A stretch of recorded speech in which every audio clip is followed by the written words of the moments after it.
البخاري الأدب المفرد بتبالو صفاتشونا ابن السني عمل اليوم والليلة بتبالو صناتشو يسفروا زجبان يتمركزنا زي اللي بنديبال المفلقون نجر الإمام البخاري في الأدب المفرد سنة صحيح البخاري أيضا هي كصحيح البخاري وجه يلا ساجا زجاجت يا حديث التراث نجر كلك عند ذهن عند صحيحه مولو حديث في ترجعتنا ذكرنيا أيضا سلزي الإمام البخاري من البات استأجر راساته ضعيف عندنا مية من بثنا حديث نهون مكنياتوش بزي مسافة لا يكتب يجلال كذي مجريوش مسافة وجن دزعفوت كله مثالي خلق فعل العباد كذي مج كرجال قارئات والتاريخ الكبير والتاريخ الصغير نايم يتحصلوا مسافة أزدغيتوان سلزي البخاري أورثنا وتبلو بتكلو بزي ملكو مجلس ستاتنا سوج بتقلو ይሄን መሰል ገለጻ ሲሰሙ የለመዱት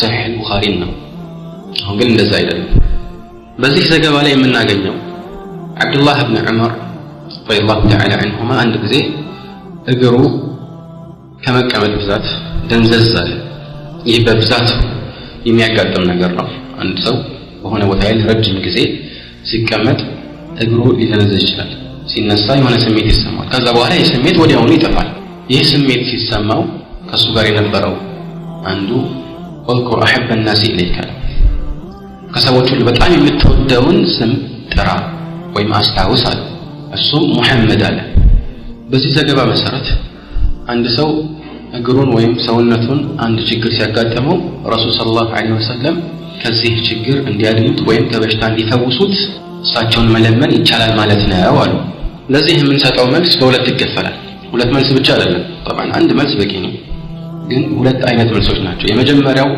ከሐዲስ ትክክለኛነት ጋር የተያያዘ ሲሆን ሁለተኛው ደግሞ ሐዲስ ትክክል ነው ብንል ራሱ ይህንን መልእክት ይጠቁማል ወይስ አይጠቁምም ከሚለው ርዕስ ጋር የተያያዘ ሐዲስ ትክክል ነው ወይ የሚለው ጥያቄ ከተነሳ ሐዲሱ በፍጹም ትክክለኛ ሐዲስ አይደለም አንድ ችግር እንኳን ሐዲስን ሙሉ ለሙሉ ለመጣል በቂ ሆኖ ሳለ ግን በዚህ ሐዲስ ላይ ይጠቀሱ የሚችሉ በርካታ ችግሮች አሉ ለምሳሌ አንደኛ በሰነዱ ውስጥ ሙሐመድ ኢብኑ ሙስዓብ የሚባል አንድ የሐዲስ አስተላላፊ ያለ ይህ ደግሞ በሁሉም ወይም በአብዛኛዎቹ የሐዲስ ሊቃውንት አቋም መሰረት ضعيفና ንግግሩ ወይም የሚያስተላልፈው ሐዲስ ተቀባይነት የማያገኝ ሁለተኛ الهيثم بن حنش የተባለው ከአብዱላህ ኢብኑ ዑመር ይህንን የዘገበው ወይም ያስተላልፈው ግለሰብ ማንነቱ ያልታወቀ መጅሁል ነው حتى الخطيب البغدادي ስለ ሙስጠላህ በተናገረበት ቦታ ላይ እንደምሳሌ አቅርቦታል ሶስተኛ ከዚህ ሰው ይህንን ዘገባ ያስተላለፈው አቡ ኢስሐቅ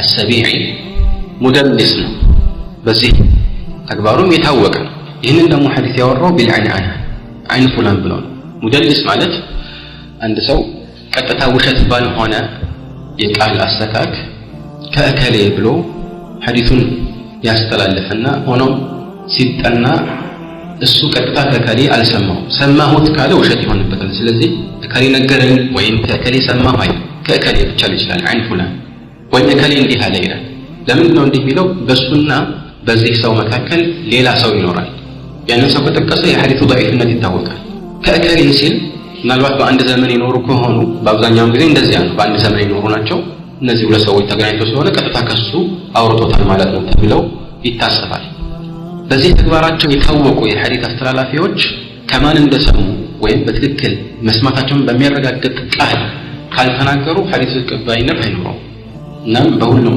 ዘገባዎች ላይ አቡ ኢስሐቅ አሰቢዒ በዚህ መልኩ ያስተላልፈው ዘገባ ነውና እነዚህ ሶስት ምክንያቶች ሐዲሱን ضعيف ለማድረግ በቂ ናቸው ማዕና አቡ ኢስሐቅ ከዚህ ውጭ በሌሎች ጉዳዮች ላይ ትችት ተሰንዝሮበታል ይህ አሁን የጠቀስኩላችሁ ማብራሪያ ابن السني ካወራው ዘገባ ጋር የተቆራኘ ሲሆን الادب المفرد በተባለው የቡኻሪ ጥራት ላይ ያለው ለየት ያለ ሰነድ ቢኖረውም ግን እንደዚህኛው በአቡ ኢስሐቅ አሰቢዒ በኩል የሚያልፍ ነው እንደዚህኛው بصيغه العنعنه የተወራ ነው ስለዚህ ይህ ሐዲስ ضعيف ነው ማለት ነው አልፎ ተርፎ ከኢብኑ ዑመር ይህንን ያስተላለፈው አብዱራህማን ኢብኑ ሰዒድ የተባለው የሐዲስ አስተላላፊ ضعيف ስለመሆኑ ዑለማዎች በርካታ አባባሎችን ሰንዝረዋል ስለዚህ በዚህኛው በኩል ይሁን በዛኛው በኩል ሐዲስ ትክክለኛ ያልሆነ ዘገባ ላይ የተመሰረተ ነው በዚህ የተነሳ ይህንን ሐዲስ እንደ መረጃ ማቅረብ አይቻልም። ይህ የመጀመሪያው መልስ ነው። በዚህ ላይ ብቻ ተመርኩዘን መልሳችንን ብናቆም በቂያችን ነበር። ምክንያቱም አስሉ ወይም መሰረቱ ከተገነደሰ በዚያ ላይ የሚገነባው ሁሉ ፍርስራሽ ነው የሚሆነው። ነገር ግን እንበልና ይህ ሐዲስ ትክክለኛ ሰነድ አለው የሚለውን ለክርክር ያህል ብንቀበል ሐዲሱ እነርሱ የሞገቱትን ነገር የሚደግፍ ሆኖ አናገኘው።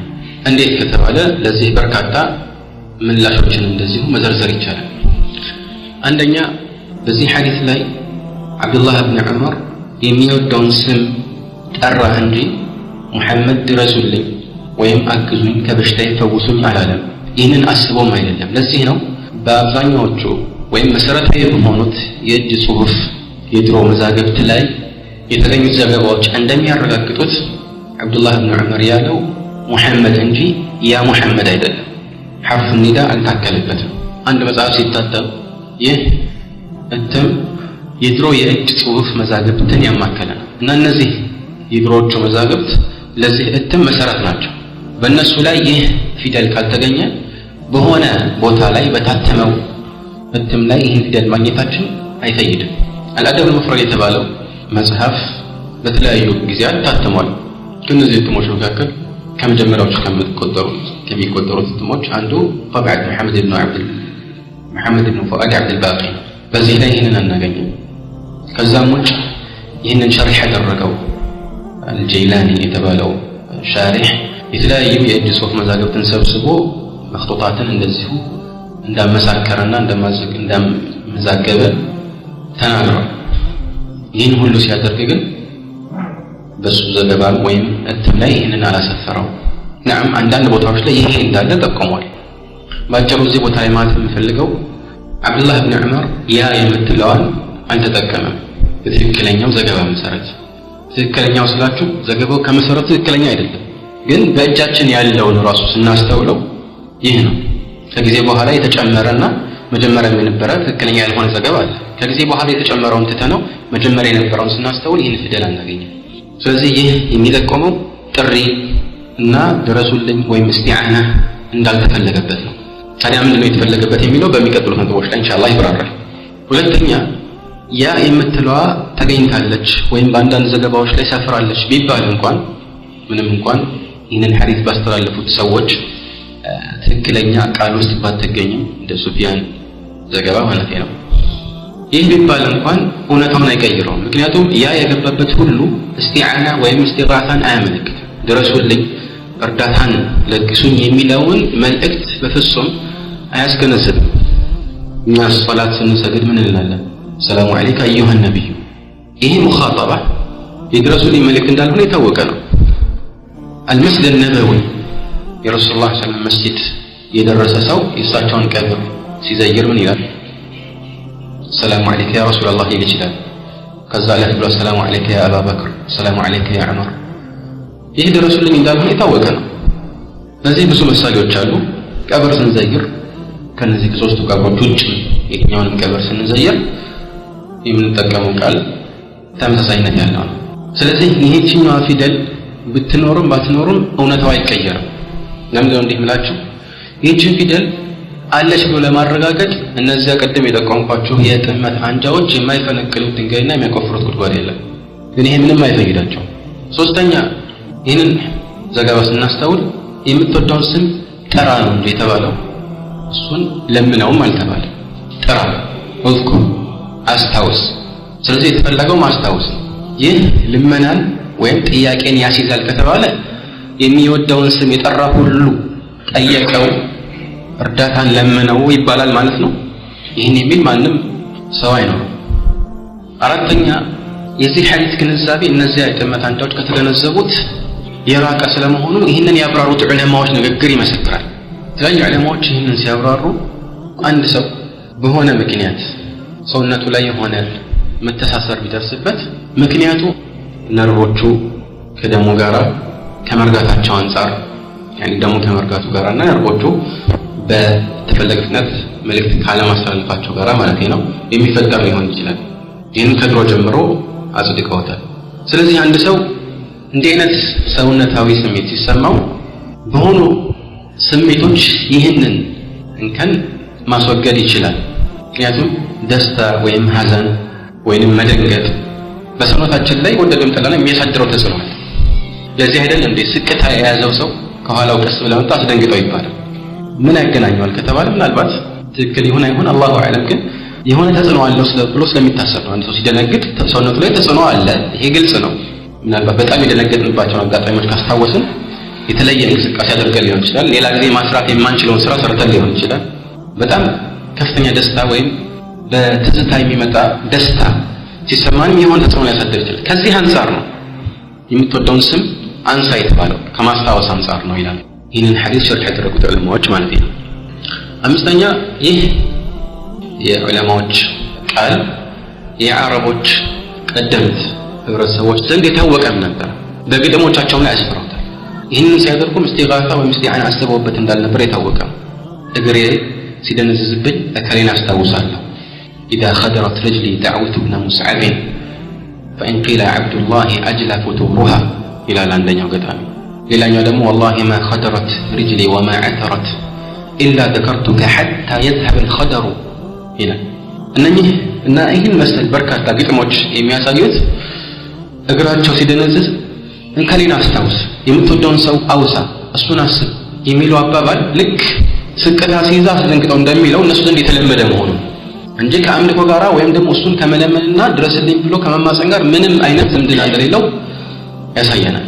ስድስተኛ እብኑ ዑመር ረሱል ሰለላሁ ዐለይሂ ወሰለም ድረሱልኝ ብሎ እንዲያድኑት መማፀን ፈልጎ ቢሆን ኖሮ በህይወቱ መጨረሻ አካባቢ አይኑ እንደታወረ ይታወቃልና ያኔ አንድም ጊዜ ረሱል ሰለላሁ ዐለይሂ ወሰለም ድረሱልኝ ብሎ አልጠየቀም። ይህን የሚያሳይም ዘገባ የለም። እንደምታውቁት የሚብሰው የአይን መታወር ነው እና ቢያስፈልግ ኖሮ ያኔ ነበረ። ከዚህ እንከን ፈውሲኝ ብሎ ሁልጊዜ ያ ሙሐመድ ብሎ የሚጠራው እንጂ አንድ እግሩ ሲደነዝዝ ያ ሙሐመድ ወይም ሙሐመድ ብሎ እሳቸውን ሊጠራ አይችልም። ስለዚህ ትክክለኛ ግንዛቤ ለመሆኑንም ያሳያል። ሰባተኛ አላህ ሱብሓነሁ ወተዓላ በተለያዩ የቁርአን አንቀጾች ቅድም እንዳልኩት መልእክተኛውን በተለያዩ አስተምህሮቶቻቸው ሁሉም ሰሐቦች ከነሱ በኋላ የተተኩት ምርጥ ትውልዶች የኢስላም ቀና ሊቃውንትና መሪዎች ሁልጊዜ ከአላህ ውጭ ሌላን መለመንና መጠየቅ የተከለከለ መሆኑን ሲያጸድቁ አልፈው ምንም የማያወላዱ ጥርጣሬን የማይቀበሉ ሆኖ ሳለ በእንዲህ አይነት ባልተረጋገጠ ዘገባ ይህንን ትልቅ እውነታ መገንደስ ይቻላል። የኢስላም ታሪክ ከዚህ በፊት እንዳልኳችሁ በዋነኝነት እኮ የተሳሰረው ከዚህ ጋር ነው። ከአላህ ውጭ ሌላን አለመጠየቅ፣ ማንንም አለመለመን የኢስላም መገለጫ እስከመሆን የደረሰ ትልቅ ርዕስ። እንዴት በዚህ ርዕስ ላይ በእንደዚህ አይነት ትክክለኛ ባልሆነ ዘገባ ጥርጣሬ መፍጠር ይቻላል? የማይሆን በጥቅሉ ይህንና ይህን የመሳሰሉ መልሶችን መስጠት ይቻላል። ስለዚህ ሐዲሱ ከሰነድ አንፃር ትክክለኛ አይደለም፣ ይህን ቃልም በቂያችን ነው። ግን ትክክል ነው ቢባል እንኳን ለመረዳነት መቅረብ አይችልም። ስለዚህ በሁለቱም መንገድ ምንም አይነት መፈናፈኛ አይኖርምና በዚህ ረገድ ይህንንም ይሁን ሌሎችን ማምታቻዎች አቅርቦ ትልቁን የኢስላም መሰረት የተውሂድ መገለጫ መገንደስ አይታሰብም ማለት ነው። ይህ አንደኛው ምሳሌ ነው።